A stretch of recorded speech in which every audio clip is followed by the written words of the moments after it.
All right, welcome back for the episode of Carnivore Trades. Today is Wednesday, February 7th, 2024. If you're not done so already, please give the video a thumbs up, like, comment, subscribe to the channel.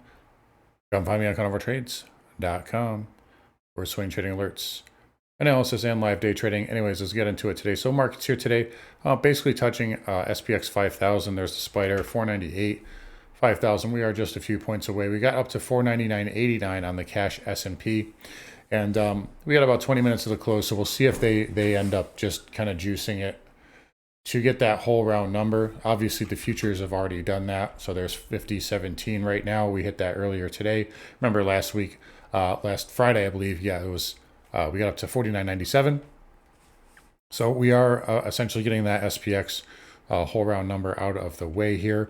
But bottom line is markets here are, they still can go higher. There's really nothing saying that they can't at this point. We are getting stretched again, extended. We did have a gap and go essentially today. And somebody was kind of pointing this out on Twitter a few minutes ago, but it's an interesting tweet. But if you take a look at, the angle in 2021 where the S&P was moving at versus now where, interest rates are much higher. We've got wars. There's lots of geopolitical stuff going on, but just looking at like a weekly, for instance, it's pretty remarkable, right? So let me get that out of the way. If we're going up outside of the V shape here, coming off of a historic low, just look at the angle in 2021, right? And then you look at now, we've well outdone that angle. Like this is a vertical move. In fact, this is, it's very much like this move here off of, the COVID low where we are at literally 2,200. So there's your, that's pretty much the same angle as the COVID low. So pretty remarkable here to see that happen. How much longer can this last? That remains to be seen. Look at the RSP. We've talked about equal weight before, and this has been sideways since December 11th versus the spiders, which have been going vertical outside of the little 3-4 week little consolidation that we had in December into January. But, ridiculous move here. Again, leadership is thin. We all know that. But again, until you get, like I said, SMCI and NVIDIA, those are the two big risk gauges. NVIDIA here up, another 3% today at 700. SMCI is up again today. Not up a ton, only 1%. That's nothing for SMCI at this point. But until these start to fall, and then you get rotation, or excuse me, you see a lack of rotation, meaning the IWM doesn't pick up the slack. Until that happens, this market, it can still go higher. That's really, that's just the bottom line here. Resistance here, I've got maybe a mathematical level around 50.10, 50.15. I'd have to double check on that. But, the market's at all-time highs, and you don't want to fight the trend or fight the wave until you get a sell signal. And then you can take stabs at it with a stop above the high, and there's nothing wrong with that. There's no risk or very little risk involved in doing that. But right now, trend is up, and we can still inch higher. I likely think, at this point, we probably inch up into OPEX. That's kind of been the theme lately and how things work. But markets are pushing up. Qs never quite got to my level. I talked about 434, or I should say 433.75. We never quite got there. They're still kind of lagging-ish, right? If you look over like an hourly chart, we just broke out here today of kind of like a double top setup. Nothing wrong with that setup there, but the spiders, right? Look at where they put in a high, or a minor high on Wednesday, the 24th, where the Qs put in that same high, and we just broke above that. So again, even so, Qs are still lagging just a little bit. Again, I think a lot of that has to do with Tesla falling as much as it has. It has to do with Apple not really performing all that well. Again, it's no longer the magnet. And Apple's down 26 cents on a day where we're touching 5K on the SPX. I did not have that on my bingo card at all for this year. But, again, the Magnificent Seven is now the Fab Four, whatever you want to call it. Again, leadership is thin. But again, bottom line, NVIDIA, SMCI, they got to top out, and you need Russell 2000 to not pick up the slack in order for there to be a top. Russell 2000 today is flat, so it tried to go green, it gapped up, sold off, Rallied up, was green for most of the day, and now it's fading here. It's basically going to close flat here. Right now, we're inside of this wedge. If this breaks down, you're going down to 179, 180, not in a straight line. If it breaks bull, you got a little resistance at 2, and then 205. Those levels have not changed in a long time. Dow here, not making new all-time highs, but it is green. Little gap up 0.5%. Again, 390 is your next psychological level. There for the DIA, SMH, new all-time high, new all-time closing high as well, unless we dump in the next 15 minutes, which I don't really see happening. We'll see where this closes on the week, because remember, we have a weekly tail candle, reversal candle with volume. So close above that would negate the tail. And again, you know, I've talked about this before too, but it looks like it wants to pierce the cycle level of 200. So we'll see what we get there.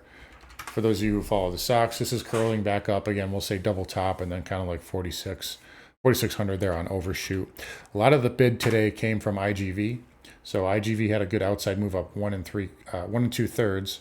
So that is inching higher again. NVIDIA, SMCI were up today, but not really a lot. They're actually down like in the pre-market, and SMCI was down for a good portion of the day. But IGV picking up the slack here. I still think that wants to get to 440 and then possibly up to double top as well. Another sector that's continued to pick up the slack is the Dow Transports. So we went up to 16.2, little pullback there, but it had a big thrust yesterday, and this is still acting well. It's off the highs, but still up 0.5%. Strong sector right now. Jets, this is, you know, basically flat on the day here, but good move, up move, and then a pause day, excuse me. So a big thrust yesterday, then a pause day. Look at this little nice pullback pattern there. Weekly chart looks strong. So I do think the airline stocks are still pretty good. And transports, if you can get through this area, you'll have a little resistance at 16.4, but the big level is 16.6. And then still this inverse head and shoulder pattern is still in play up to 16, you know, 16.9, 17,000. So that can still play out. The weekly still looks good there. Interest rates today, we did have an auction. And again, to go back to this theory, well, I'm just looking at this. This is the Shanghai. Another big session last night. Hang Seng, it pulled back a little bit, but it held up. Again, what was not as up as much today? NVIDIA, SMCI, right? Just interesting. So we'll see if that money comes out. If China can bottom, does that panic bid in U.S. tech stop? That's my thesis of something that could happen. But 2-year here backed off, 5s, 10s, 30s, all backed off a little bit of the highs, but still held up. We had a 10-year auction, and it was actually okay. But you can see this little dump here in yields, but we're right back up. And yields still look fine. I don't see any problems here. I do think that they are going higher. And obviously there's a floor there from what I've been telling you guys. But again, no issues right now. And it held up despite a bad auction. So again, the market's not bothered by it. You know, I don't know what's going to bother the market. You know, NYCB here was down big today. That doesn't seem to bother the market either. That actually finished higher on heavy volume too. But anyway, XHB here, that had a nice day, up 2%. Weekly pattern looks good. I wish the 20 moving average was closer to price, but it's acting well right now. I don't know if it's quite ready to break out, but we'll know by the end of the week. The weekly close will tell us more. VNQ flat to lower. So that is definitely on the weaker side again. You guys know 83.24 is the level for Friday. XLF up 0.75% today. JPM did dip earlier, but came right back. That can still go higher. KRE, again, that dipped earlier, but now down only 17 cents. Got a little bit of work to do to repair that. Weekly chart level. It did hit my 50% fib finally, and it's holding for now. So we'll see if it can get there and rally back by Friday, but that would be a big level for KRE. KBE, same thing. And then broker dealers were red earlier, but came right back as well. So big picture, just weekly consolidation here for broker dealers. Oil today, nothing great, nothing terrible.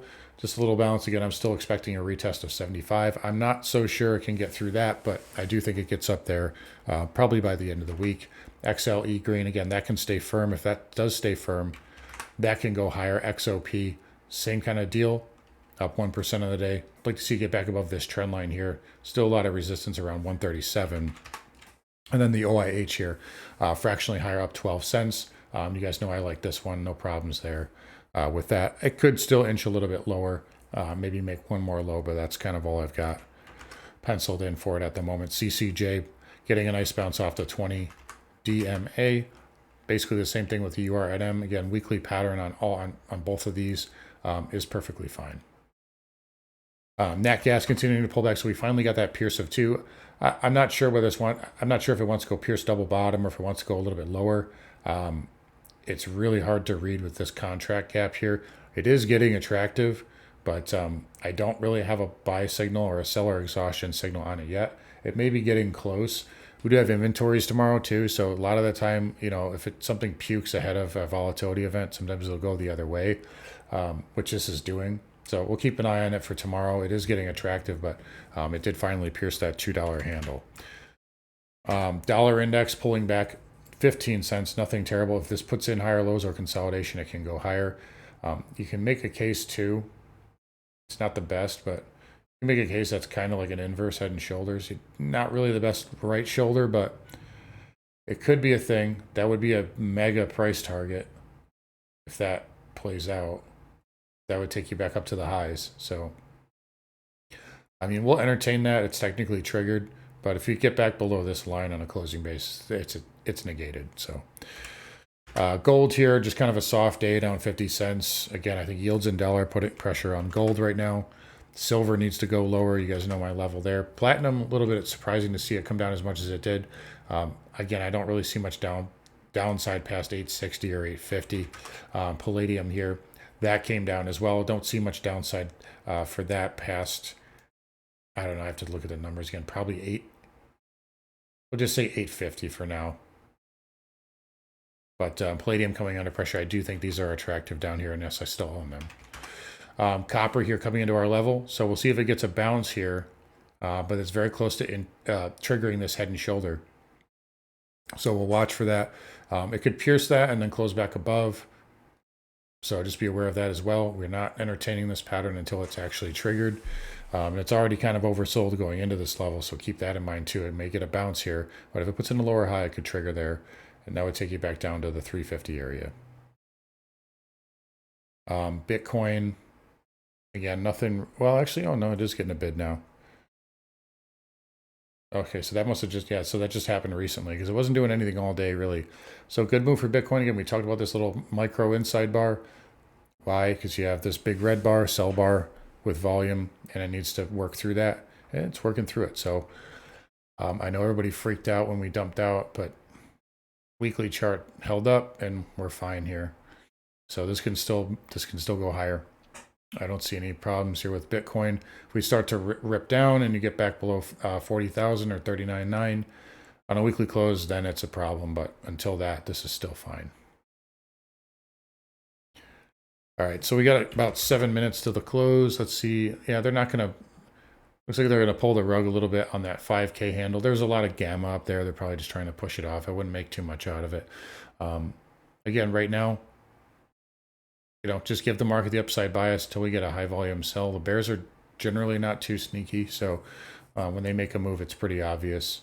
But right now, markets are holding up, and despite the awful breadth, you have to respect it here because the gains and losses are still real. So just keep that in mind. Anyways, guys, going to wrap it up here.